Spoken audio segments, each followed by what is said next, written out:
नमस्कार मित्रों, ज्ञान हब पर आपका स्वागत है। ये जो हमारा आज का टॉपिक है, लोकसभा अध्यक्ष क्या है? लोकसभा अध्यक्ष को हटाने की प्रक्रिया, एक संवैधानिक विश्लेषण। आपके यूपी पीसीएस मेंस और जो यूपी के इंटरव्यू होने वाले हैं उसके लिए बहुत ही इम्पोर्टेंट टॉपिक है। और हमारे चैनल को प्लीज़ लाइक कीजिए, सब्सक्राइब कीजिए, शेयर कीजिए, फॉलो कीजिए, कमेंट कीजिए। और इस टॉपिक में हम आपको अध्यक्ष हटाने की प्रक्रिया, उसका नियम, इतिहास और वर्तमान चुनौतियों की चर्चा करेंगे कि आखिर क्यों इनको हटाना इतना मुश्किल होता है और क्या इतिहास में आज तक कभी किसी लोकसभा अध्यक्ष को पद से इस प्रकार हटाया गया है या नहीं। तो जैसा कि आपको पता है, जो वर्तमान अध्यक्ष हैं हमारे ओम बिरला, इनके खिलाफ विपक्ष ने क्या किया है?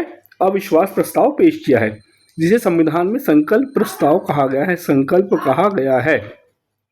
ठीक है, अब हम बताते हैं क्या प्रावधान है। तो पहले समझ लीजिए कि इस प्रस्ताव पर 114 सांसदों ने हस्ताक्षर किए, जबकि आवश्यकता होती है 50 सांसदों की। यानी कि लोकसभा अध्यक्ष को उस पद से हटाने के लिए यदि कोई संकल्प लाना है तो कम से कम 50 सांसदों का हस्ताक्षर करना होता है, और इस पर 114 सांसदों ने हस्ताक्षर किया है। और जो प्रस्ताव था उसको औपचारिक रूप से स्वीकार भी कर लिया गया है। अब आगे बढ़ते हैं इस टॉपिक में हम। तो आरोप क्या है इनके ऊपर, यानी कि जो लोकसभा अध्यक्ष है उनके ऊपर किन आरोपों को लेके ये जो प्रस्ताव लाया गया है, क्यों लाया गया है? तो निष्पक्षता पर सवाल उठाया गया है उनकी, और कहा गया है कि सदन की कार्यवाही में इनकी निष्पक्षता का अभाव है। ये विपक्ष की आवाज़ को नज़रअंदाज करते हैं, सरकार के पक्ष में इनका झुकाव रहता है। यानी कि विपक्ष की आवाज़ को सदन में पूरी तरह से सामने नहीं आने देते हैं। ठीक है, इनके व्यवहार को लेके बाधाएं, चुनौतियां हो रही हैं। तो जो नियम है उसकी चर्चा कर ली जाए।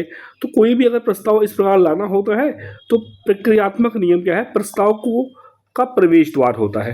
तो इसके लिए क्या करना होगा? न्यूनतम 50 सांसदों का समर्थन आवश्यक होता है। यह नियम सुनिश्चित करता है कि प्रस्ताव केवल गंभीरता से लाया जाए। और वर्तमान स्थिति की बात की जाए तो 114 हस्ताक्षर के साथ यह बाधा पार कर ली गई है। अगर आगे बढ़े तो हम देखते हैं कि दूसरा नियम क्या है इसमें। ठीक है, एक था हमने देखा 50 सांसदों का नियम, और दूसरा नियम क्या है इसमें? तो प्रक्रियात्मक नियम 2, समय सीमा, यानी कि 14 दिन का अनिवार्य नोटिस। जब भी आप संकल्प लाना चाहते हैं तो उससे पहले क्या करना होगा आपको?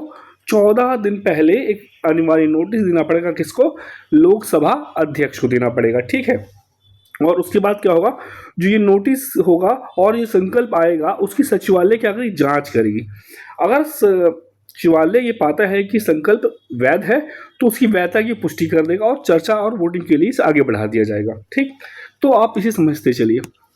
उसके पश्चात क्या होता है कि अंतिम बाधा होती है इसकी प्रभावी बहुमत, यानी कि इफेक्टिव मेजोरिटी की आवश्यकता होती है किसी भी संकल्प को पारित करने के लिए। तो इसके लिए क्या है? सदन की कुल क्षमता माइनस रिक्त सीटें, और आपको क्या करना होगा? 50% +1, यानी कि जितनी कुल क्षमता है उसमें जो लोग नहीं है उसको घटा दिया जाए। तो 50% वोट इसके पक्ष में होना चाहिए, प्लस एक और, यानी कि 50% से अधिक वोटों की आवश्यकता होती है, जैसा कि इस फॉर्मूले में समझाया गया है। ठीक, यह क्या है? ये सामान्य बहुमत से कठिन है, प्रस्ताव पास होने के लिए अनिवार्य है, लेकिन इसके बिना प्रस्ताव पारित नहीं हो सकता है। आगे बढ़ते हैं हम। तो अनुच्छेद 96 ये बहुत इंपॉर्टेंट है। जब भी आपसे कोई पूछेगा तो ये अनुच्छेद 96 जरूर याद रखिएगा। इसमें क्या होता है कि मतलब ये जब एम्पायरिक क्लैरिटी बन जाए, ऐसा कब होता है? जब भी अध्यक्ष के खिलाफ ऐसा कोई संकल्प आता है जिसमें उसको हटाया जाना होता है, तो अध्यक्ष वहाँ क्या करेगा? पीठासीन नहीं होगा, यानी कि वो अध्यक्ष की कुर्सी पर नहीं बैठेगा।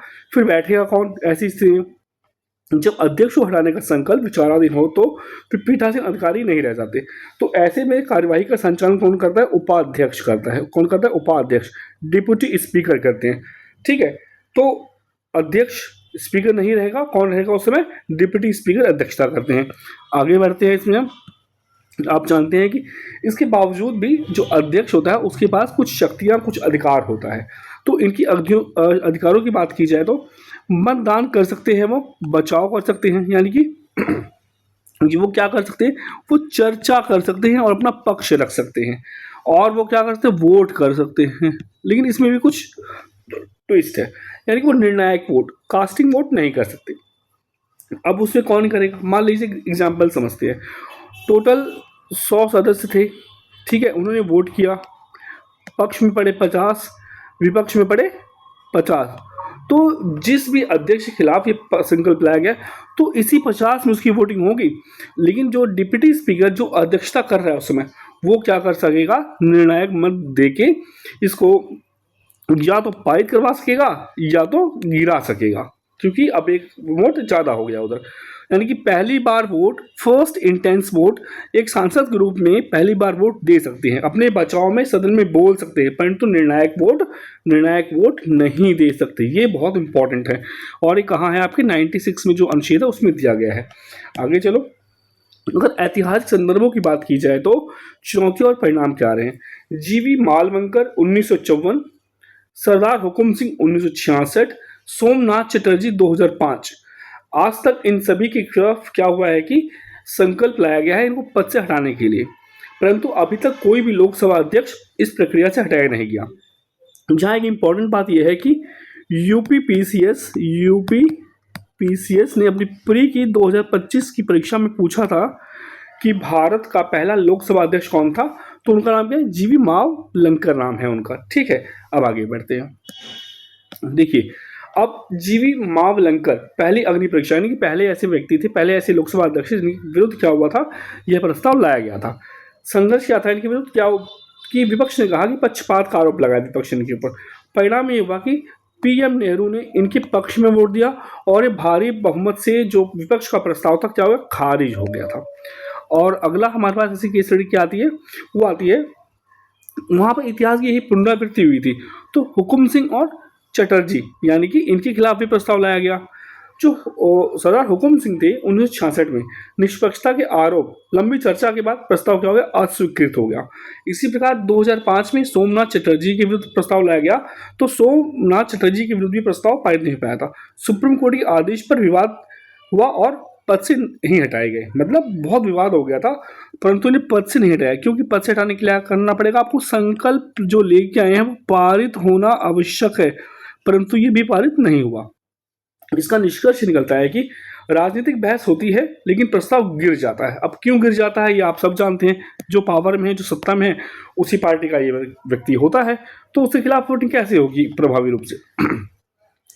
अध्यक्ष को पद से हटाना कठिन क्यों है, पहला, प्रभावी बहुमत एक कठिन शर्त है, सत्ता पक्ष का सुरक्षा चक्र रहता है, भैया जिस पार्टी का बंदा उसके खिलाफ कैसे वोटिंग होगी। तो विश्लेषण की है कि जब तक सत्ताधारी गठबंधन खुद ना चाहे, स्पीकर को पद से हटाना लगभग असंभव होता है। ठीक है, तो ये जितना इंपॉर्टेंट टॉपिक है आपके एग्जाम में 100% आएगा, आप अच्छे से पढ़ते रहिए, समझते रहिए। निष्कर्ष देख लेते हैं संक्षेप में। निष्कर्ष, एक प्रतीकात्मक संसदीय हथियार है ये, यानी कि ये विरोध जताने का एक माध्यम है। ठीक है, उद्देश्य इसका यह है कि विपक्ष द्वारा नाराजगी जताने का माध्यम बन जाता है। महत्व ये है इसका, यह सुनिश्चित करता है कि चेयर जवाबदेही बनी रहे। जब कप्तान पर सवाल उठे तो वह लोकतंत्र की मजबूती का प्रतीक है। देखिए, अब ये जो प्रश्न आपको ये मुद्दा पर समझाया गया, ये यूपीपीसीएस के मेंस के लिए मोस्ट इंपॉर्टेंट टॉपिक है, इंटरव्यू में पूछा जा सकता है, आप अच्छे से कीजिए, आएगा। और इसी प्रकार हमें सपोर्ट करते रहिए और हमारे इस चैनल को लाइक कीजिए, सब्सक्राइब कीजिए, शेयर कीजिए, कमेंट कीजिए और हमारा प्रोत्साहन बढ़ाते रहिए। धन्यवाद।